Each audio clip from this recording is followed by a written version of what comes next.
प्रकल्प हा माझ्या तालुक्यामध्ये आहे का कुठं पाकिस्तानमध्ये असे आहे असं मला वाटायचं. कारण माझा हक्क आदिवासींचा हक्क आहे. आदिवासींची निधी आदिवासींच्या हक्कासाठी दिली गेली पाहिजे. आदिवासींची निधी आदिवासीच्या ग्रामपंचायत सरपंचांना आमदारांना विचारून दिली गेली पाहिजे. तुम्ही मनमानी जर करत असाल तर मी तुम्हाला या कार्यक्रमाच्या निमित्त सांगू इच्छितो, मी शासनाकडे लढत करतो आहे. शासन जर लक्ष दिलं नाही तर मी रस्त्यावरची लढाई बिन लढायला तयार आहे. त्यामुळे या कार्यक्रमाच्या निमित्त आपल्याला सगळ्यांना सांगतो की आदिवासी लोकांचा विकास करायचा असेल तर आदिवासी लोकांची जी हक्काची निधी आहे तर ज्या गावामध्ये जी मागणी आहे ती दिली गेली पाहिजे.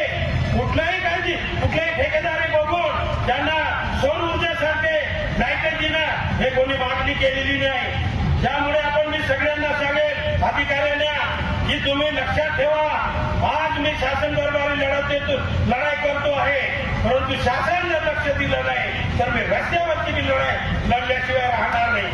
त्यामुळे मी आपल्याला सगळ्यांना चेतावणी देतो आणि माझे 2 शब्द संपवतो. धन्यवाद.